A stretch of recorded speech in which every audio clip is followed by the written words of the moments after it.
It was a morning like any other in Ouagadougou, quiet, dry, the heat rising slowly off the asphalt, as if time itself was conserving energy.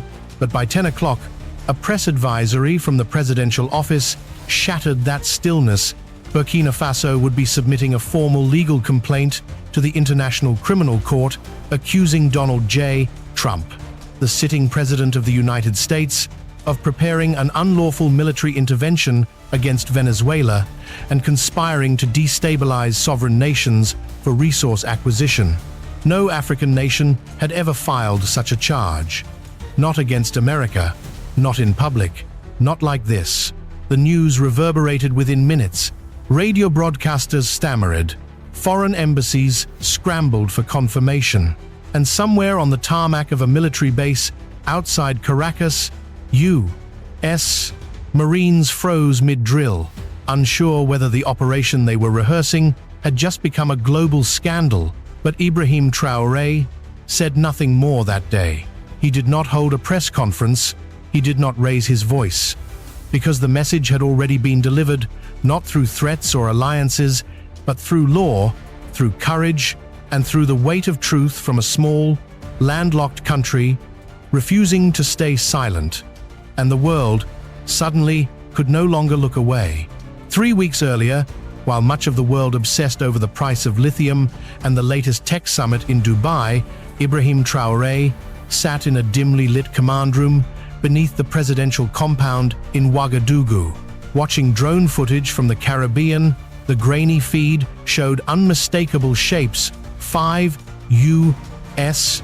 Navy vessels inching into international waters just northeast of Venezuela's oil-rich delta. No declarations had been made. No emergency sessions at the United Nations were called, yet Traoré knew exactly what this meant. To most, it looked like another case of American presence, projection, just another deterrent maneuver, but to a man who had studied every military dispatch from Libya, every back-channel negotiation in Mali, every forced compliance in the Sahel, this was something else. It was the preparation phase of a seizure operation. Traoré didn't speculate, he verified. Through AES's confidential network, he accessed encrypted communications intercepted off the Florida coast. What they revealed was chilling. Internal memoranda discussing contingency scenarios for rapid asset neutralization, coded directives involving PMC logistics, and references to safeguarding multinational claims on Orinoco mineral outputs. Translation: they were coming for the oil and the gold laced beneath it. But what disturbed Traoré most wasn't the plan itself. It was the silence that surrounded it.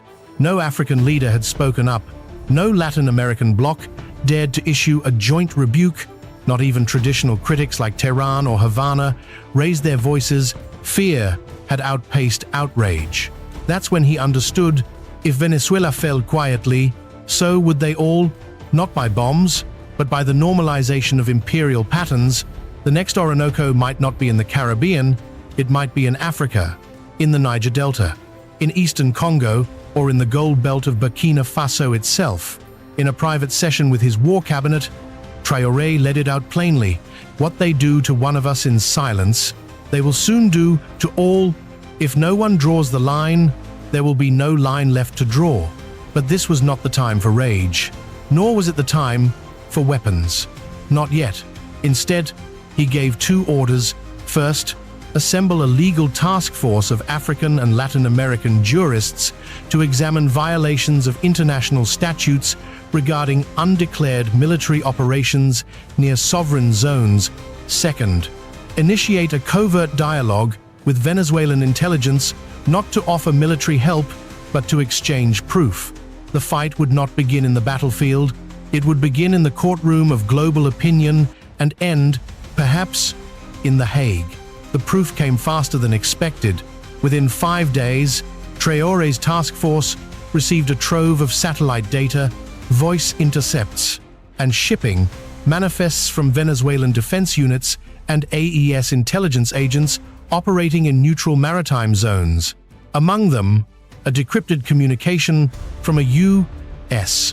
private defense contractor referencing asset entry clearance on D-Day-1, and an oil corporation's advance authorization to dispatch equipment to an unnamed extraction zone post-evacuation.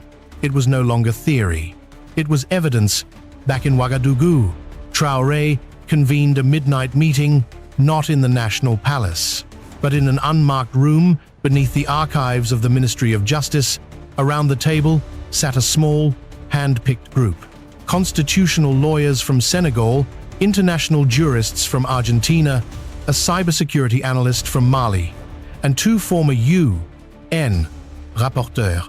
Their task was monumental: to construct a case not just of military aggression, but of preemptive economic occupation masquerading as regional policing. Traoré didn't want to simply accuse Trump. He wanted to expose a system, one that weaponized markets, manipulated fear, and used naval fleets to control who could touch their own land. And he knew timing was everything. In 10 days, the United Nations General Assembly would reconvene in New York. Heads of state would speak in vague language about peace, resilience, climate, and cooperation. But Traoré planned something else. Not a speech, not a diplomatic gesture, a move of precision. He would file an official legal complaint to the International Criminal Court, naming Donald J. Trump as personally accountable for ordering an undeclared act of coercive military encroachment on a sovereign nation rich in natural resources. The filing would include logs of U.S.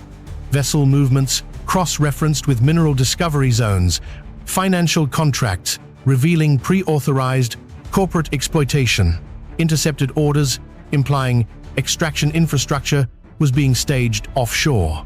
But it would also include something deeper, a moral argument, drawing from historical patterns of colonization, masked as intervention. As the lawyers worked, Traoré returned to his office and quietly signed the final version of the declaration. No cameras, no applause. Only one sentence in his handwriting appeared at the bottom of the file: "Let this be the day the world stops pretending." By morning, the case would be on its way to The Hague, and nothing, not even silence, could make it disappear. The world woke up stunned. On the morning of September 7th, the International Criminal Court confirmed receipt of an unprecedented filing, a legal complaint submitted by the government of Burkina Faso against the sitting president of the United States. No African nation had ever attempted such a move, not against Washington, not through legal means, and certainly not by naming a president personally liable for an act of coercive aggression. But there it was. The stamp of receipt, the file number, the lead accuser Ibrahim Traoré.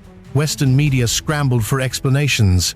Pundits mocked the move, calling it symbolic theater and posturing from a minor state. But the document spoke for itself.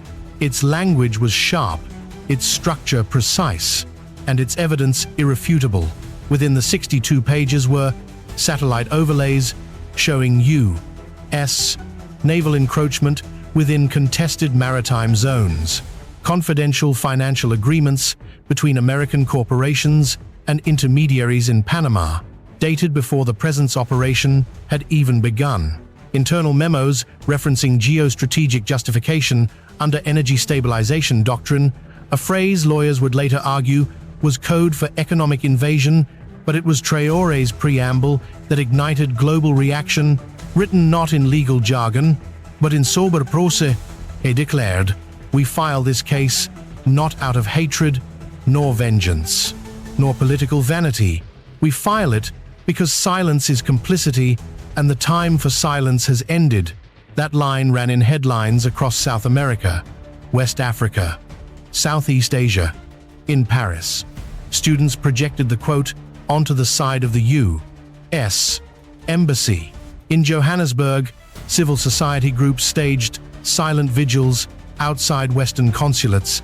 In Caracas, people flooded the streets, waving flags of both Venezuela and Burkina Faso. Traoré himself did not appear on television.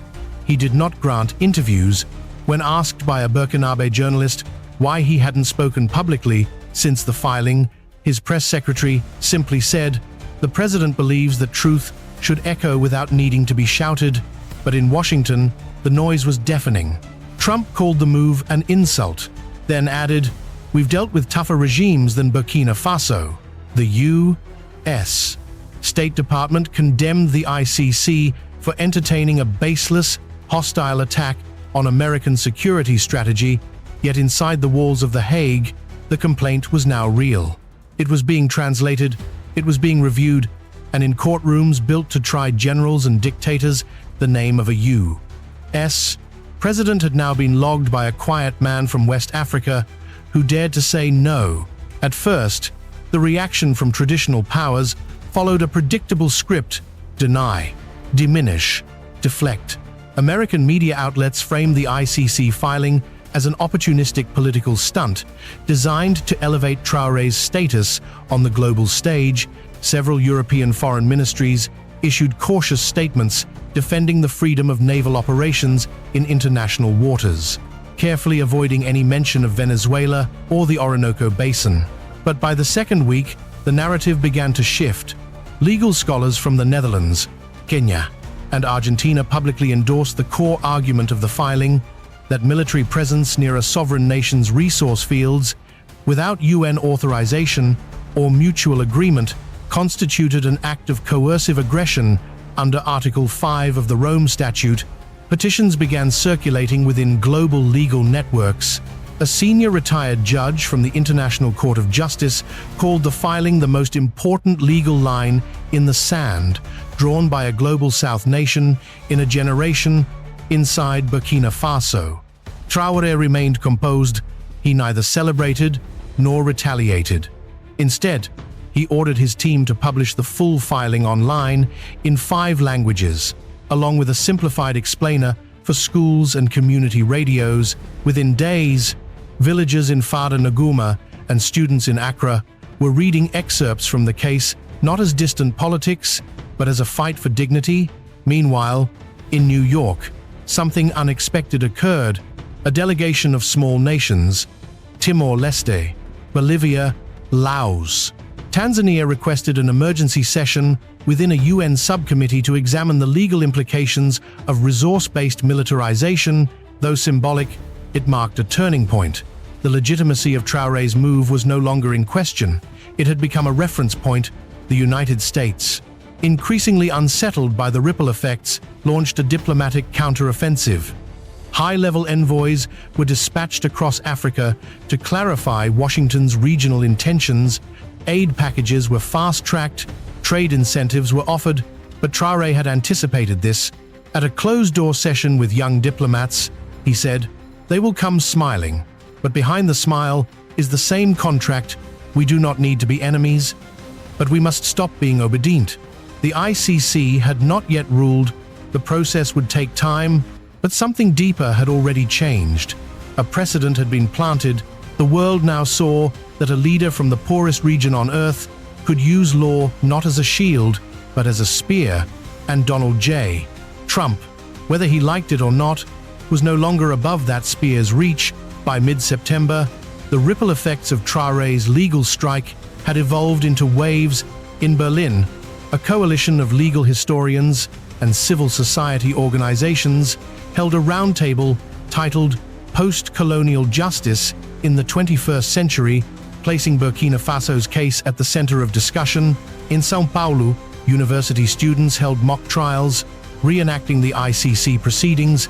Across African social media, a single phrase had gone viral: "If Traoré can speak, so can we." But not all reverberations were symbolic. 3 landlocked nations, Niger, Chad, and the Central African Republic, sent quiet communiques to Ouagadougou requesting consultation on preemptive legal protections for resource zones vulnerable to foreign pressure. For the first time, countries once accustomed to reacting were now seeking to prepare legally, strategically, intellectually. Traoré, however, remained unswayed by the growing praise. In an internal memo to his cabinet, he warned, "We are not heroes. We are witnesses, and witnesses must not lose focus."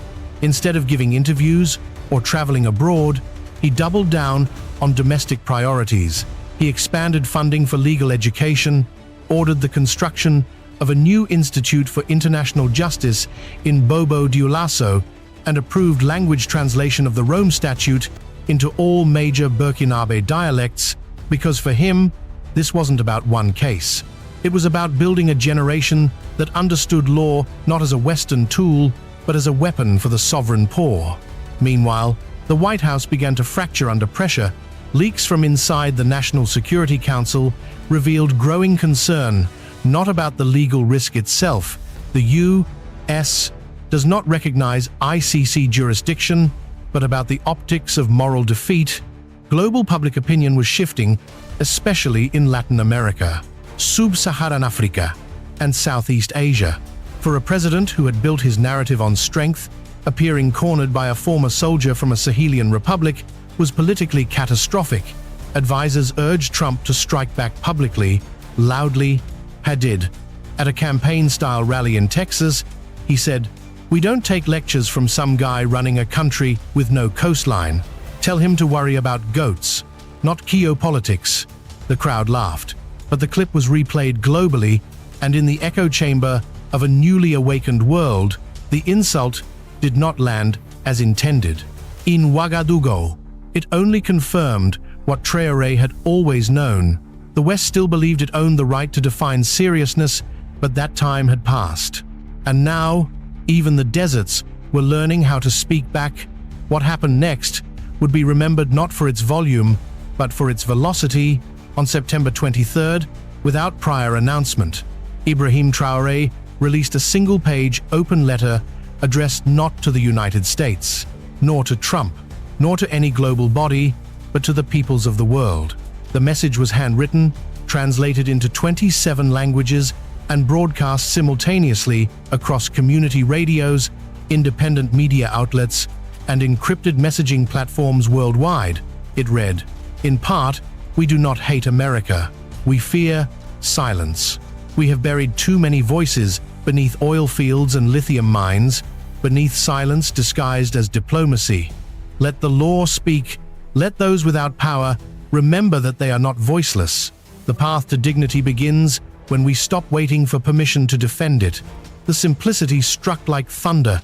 Within hours, support poured in, not from governments, but from communities. Fishermen in the Philippines held a vigil. Farmers in Bolivia organized readings of the letter in schoolyards. A group of South African miners pooled funds to send a letter of solidarity to Ouagadougou, signed with thumbprints, and a message, "We have your back."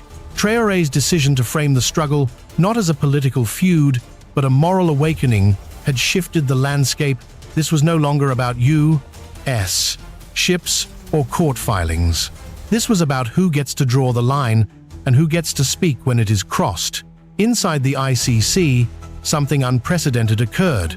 The Office of the Prosecutor announced the establishment of a special independent review panel comprising jurists from neutral countries to assess whether the claims merited fast-track investigation. Though falling short of an official trial, it represented a historical first. A small, non-aligned African nation had triggered institutional action against a sitting U.S. president. The American response was swift. Washington cut a minor aid package to Burkina Faso. Visa restrictions were discussed. A media campaign began to paint Traoré as a puppet of anti-Western interests. He said nothing in return. Instead, he met with schoolteachers in Koudougou. He visited a hospital under construction in Dedou. He asked the Ministry of Culture to prepare a traveling legal exhibition teaching villages how international law worked and how it could be turned from a shield of the powerful into a torch for the powerless. Traoré's revolution was quiet, but it was irreversible. He had shifted the terms of confrontation from force to law, from domination to accountability, from silence to statement. And for the first time in decades, it was no longer a question of whether the global South could rise. The world now wondered, what happens when it leads? He did not seek applause. He never asked for followers. He did not declare war, nor raise banners, nor build coalitions of vengeance. All he did was say no clearly, legally, and without fear. Ibrahim Traoré's stand at The Hague was not an act of defiance, it was an act of responsibility. In a world addicted to performance, to speeches and threats, his strength lay in restraint, in knowing that real power does not shout, it simply moves, and in September of the year 2025, it moved from Ouagadougou to the world. He became the first African head of state to initiate legal action against a sitting American president, but what he truly ignited was a new legal consciousness, one where nations long dismissed as developing began to define their own terms of dignity. He reminded us that the battlefield is not always where bombs fall. Sometimes it is a courtroom. Sometimes it is a page of handwritten text. Sometimes it is the silence after an insult. When dignity refuses to bend, his legacy won't be built with statues. It will be measured by the questions he forced us to ask. Why must the rich always decide when a resource belongs to them? Who gave empires the authority to dictate whose pain matters? And most importantly, what is a nation, if not the voice that speaks when others dare not? In the villages of Burkina Faso, they now teach law alongside history. Children speak of international courts as tools, not threats. Farmers debate clauses from the Rome Statute beside rainfall patterns. A dusty, landlocked nation, once considered peripheral, is now central to a global reawakening. Africa News calls it the most graceful revolution of our time. In Caracas, murals of Traoré appear beside those of Bolivar. At the United Nations, silence follows every mention of his name, not out of reverence, but because no rebuttal feels sufficient, and in the quiet corridors of Western diplomacy, his impact is whispered with caution. They say, he never raised a gun, but we've never felt more cornered.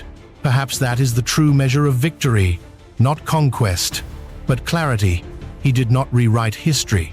He reminded us that history was always written by those who refused to be erased. So when future generations ask what changed in that year, the answer will be simple. A man from Burkina Faso filed a document, and the world, at last, was forced to listen. Follow for more truth-based storytelling from the front lines of freedom. Burkina Faso is no longer in the margins, it is the new page